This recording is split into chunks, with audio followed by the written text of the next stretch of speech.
So I just came back from Burger King, and aside from enjoying their 10 nuggets for only $1.50 sale, now going on for a limited time, I came across the most delightful employee. "Here's your nuggets, sir," he said with such enthusiasm. Well, with his spirit not yet being broken by retail, he sounds like someone with personality, someone who clearly enjoys himself. Maybe he has goals and aspirations that go far beyond the fast food industry. This got me pondering about all the people out there who have their own goals and aspirations, and some have certainly achieved them, like movie directors for example. Not all of them were born into the world of entertainment. A lot were, but not all. So let's have a little look at some directors and see where they started from to what they're up to now. Coming up first is an easy one, Quentin Tarantino. The writer-director, who is known for his snappy dialogue and having the world's smallest ego, started his film career in a video store. Tarantino is known for his encyclopedic knowledge of films, both well-known and really not so well-known. You'd think this is influenced by his time working at the store, but it's actually the opposite. Tarantino was a regular at the store and the manager just offered him a job. During his time there, he began collaborating with co-workers who were interested in filmmaking, such as Roger Avary. They even made up the cast and crew of his first film, which he was self-financing, titled My Best Friend's Birthday. Yeah, but I have a foot fetish, so it kind of evened itself out. Although it would never come to fruition. 3 years and thousands of dollars were spent on the movie, which he had hoped would be his freakout feature, but it was never actually finished. There's some speculation it was destroyed in a fire, but there's conflicting info that says that's actually true. It seems that it just lost steam after Tarantino was unsatisfied with it. Like, well, I'm gonna make a feature. I'm gonna make a 16mm feature, black and white, and it'll be cool. So I ended up working for like 3 years on this movie, and this was gonna be my feature. And I was financing it from working at a video stores. I ended up like starting processing some of the footage and starting seeing exactly what I had. And guess what? What? I did not have at all what I thought I had. All right, it was. How was it different? It was amateurish. Yeah. It was really, and not in a charming way either. Through the years living in Southern California, he was able to make connections with various people throughout the entertainment industry. One notable figure being producer Lawrence Bender, whom he'd met at a party. Bender pushed Tarantino to write screenplays, which eventually landed him a job as a script doctor for a few years. From Dusk Till Dawn, Natural Born Killers, and True Romance, which took a lot from his earlier My Best Friend's Wedding script, were some of the earlier works he managed to get sold. God, I wonder what the indie low-budget version of Drexel would look like. He was also able to sell the script for Reservoir Dogs, which due to its lower budget, he was allowed to direct, making this his directorial debut. While not doing particularly well at the box office, it did very well on home video, and it was able to get him established as a legitimate filmmaker with much more industry street cred. From this, he was able to get his next script financed, one he and Roger Avary co-wrote named Pulp Fiction. The film was a massive success at the box office, becoming the 10th highest grossing movie of the year. At the Oscars, it landed 6 nominations, including Best Picture, and took home Best Original Screenplay. Since then, he has had a successful, steady career in filmmaking, being considered one of the most influential directors of the modern era. And once upon a time, he was jockeying a register at some video store. Hey, more like him can come from that field. There's plenty of blockbusters out there. I'm sure there's tons of writer-directors who are looking to get. Well, the whole world looks upon that one with bated breath. Someone that Tarantino associated and would eventually collaborate with is Robert Rodrigues. Both of them came from the early 90s indie scene. Guys like them, Richard Linklater, Kevin Smith, Guy Ritchie, and so on. However, both of their paths weren't exactly the same. Tarantino got his start through a series of networking and persistence, whereas Rodrigues was a bit more practical, I guess is the best word. After garnering success with his short film Bedhead, Rodrigues felt encouraged enough to make his own movie. But there was a problem. Movie making is all expensive and stuff, and also he didn't have big piles of cash lying around. The man got bills to pay. So, along with some financing from friends and family, he submitted himself to medical testing over the course of a month and managed to get a budget together of around $7,000. There was one problem. $7,000 is nothing to make a movie. Well, I mean, I guess you can, so long as you keep the script self-contained, you don't have a lot of crazy set pieces and time-consuming. Oh, he wants to make an action movie.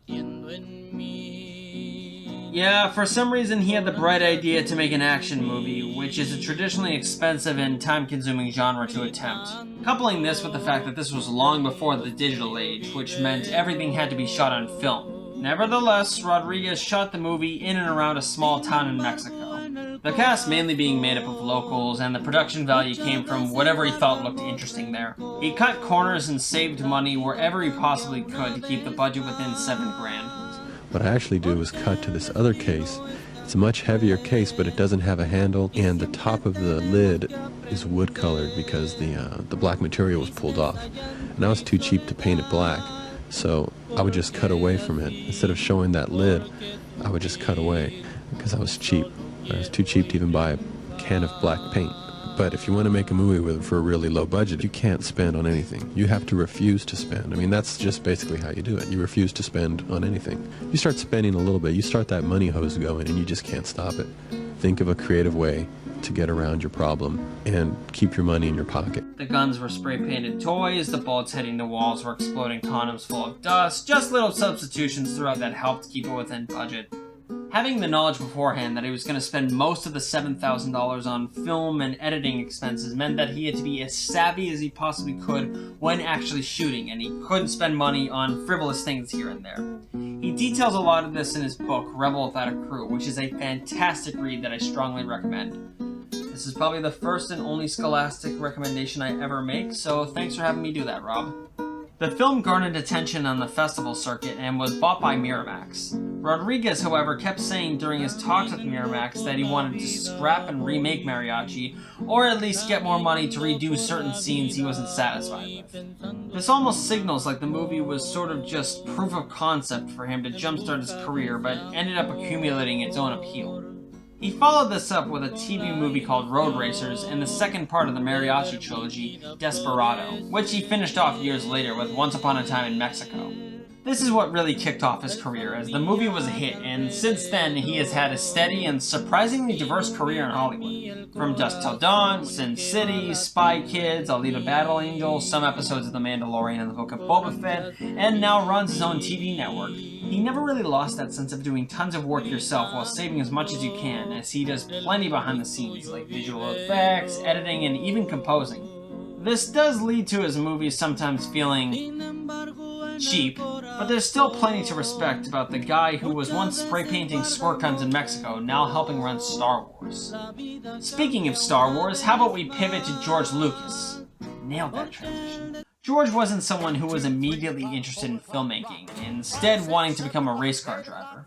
A near-fatal car crash, however, quickly soured this interest and prompted him to pursue other avenues in life. When enrolling at USC, he wanted to study anthropology, and when picking classes, he chose a cinematography class, which he found appealing since he already had an interest in photography, and at the time, he didn't fully know the difference. He was given 1 minute's worth of film to test the camera, basically just to see how it works. He said, nah, fuck that, and instead made a whole short film with it. Again, this one little short he basically made because he could open people's eyes that maybe this dude's onto something. He followed it up with a handful of other shorts, and his senior film, Electronic Labyrinth, THX 1138-4EB, my favorite title of all time. The film showcased his impressive technical skills, and just like his earlier film, brought him festival success. Working with his friend Francis Ford Coppola on a few movies, the two were able to get Warner Brothers to make a series of films with them and Francis's company, American Zoetrope. The first being an adaptation of Lucas's short film with a shortened title, now called THX 1138. The film made no real impact of any kind, and Warner Brothers weren't happy with it. Lucas eventually went to Universal with his next movie idea, a teen movie about car racing called American Graffiti, with Coppola back as a producer. Unlike THX, Graffiti was a massive success, being the third highest grossing movie that year and picked up 5 Oscar nominations, including Best Picture and Best Director. From this, he was able to get his next film made, a movie based on Flash Gordon and adventure serials he watched as a kid. What's it called again? Oh yeah, Star Wars! Despite having a rocky development, it went way over budget and behind schedule to the point where the studio considered scrapping it. It released to become the highest grossing movie of all time up to that point. Lucas would never direct a non-Star Wars movie again, instead taking on a more businessman/producer role in the industry. His company Lucasfilm is still heavily used by all different studios throughout entertainment. His effects house ILM has been used in countless movies since its formation. While this overall influence is certainly more technical than artistic, you gotta respect how great of a businessman he is. Like, those prequels aren't really that good, but hey, the man knew how to market them like they were. Hell, I was a proud consumer of Star Wars branded food, and I question the sanity of those who weren't. But what is Lucas without his contemporaries? Let's see if we can learn a thing or two from Steven Spielberg, the guy who dominated 80s pop culture and then made a movie to aggressively remind you of that fact. Growing up in Arizona, Spielberg had no real connections to the film industry, but always had a fascination with movies. When he was a kid, he would take bus tours of the Universal Studios lot. When they would stop for a bathroom break, he would hide in one of the stalls until everyone left. He then spent the rest of the day wandering the Universal lot by himself. One day, he was caught by the film librarian of Universal, who, upon hearing about Spielberg's lying and trespassing, rewarded him with a 3-day pass. Around this time, he was working on his first feature, a UFO movie titled Firelight, which was screened to his town for one night and made a profit of $1. Even back then, he knew how to make a return on investment. A year later, Spielberg returned to the Universal lot, legally this time, to work as an unpaid editorial assistant. While attempting to get into film school, but ultimately failing due to his poor grades, Spielberg was given the opportunity to write and direct his own short film, Amblin. The president of Universal at the time, Sid Sheinberg, was thoroughly impressed with his work, offering him a 7-year contract directing TV. This guy gets to direct TV for making one short film? Does he even know Resolve? Premiere? After directing TV for a few years, he graduated to making his first proper feature film, a made-for-TV movie titled Duel. Being shot in less than 2 weeks, largely on the road, which is incredibly difficult to achieve, Spielberg managed to show the technical skills he had on a tight budget and shooting schedule.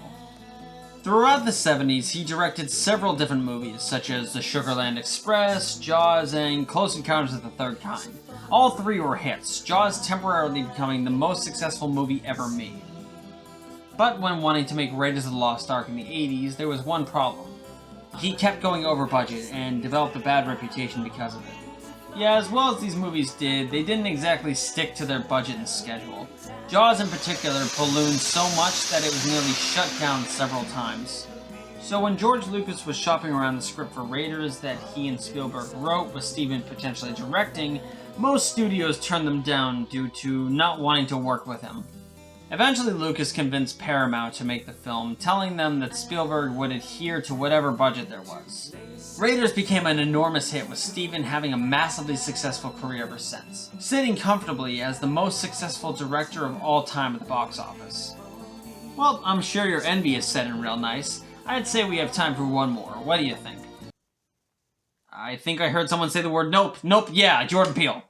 As most people are aware, Peele didn't start out in Hollywood as a director, but as an actor and comedian. Originally doing a routine stand-up in Chicago, he joined the cast of Mad TV in 2003, where he was paired up with fellow cast member Keegan-Michael Key, as the two showed great comedic chemistry. They even cameoed in Weird Al's White and Nerdy music video. When Al puts you in a video, you know you can read it. After 5 seasons, the two parted with Mad TV, and only a couple years later starred in the Comedy Central show Key and Peele, which ran for 5 seasons. In 2016, the two also starred in the movie Keanu. But man, you can tell. Peele looked on with envy as Peter Atencio directed each scene. Peele had the drive, he had the knowledge, and in 2017 that all came to a head with the film Get Out.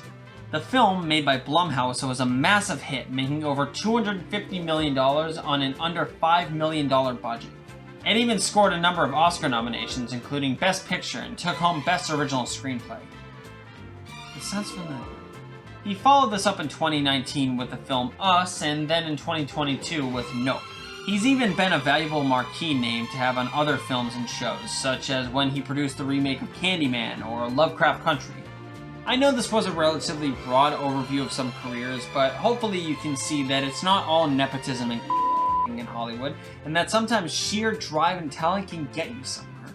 And to really drive that point home, talent can come from anywhere. In fact, there's a guy outside painting my house right now. You know, I'm gonna go talk to him. I'm gonna go see what ideas he has. Yeah, he had quite a few ideas I wasn't really down with, especially when he pulled out a map of all the weak points of the Golden Gate Bridge.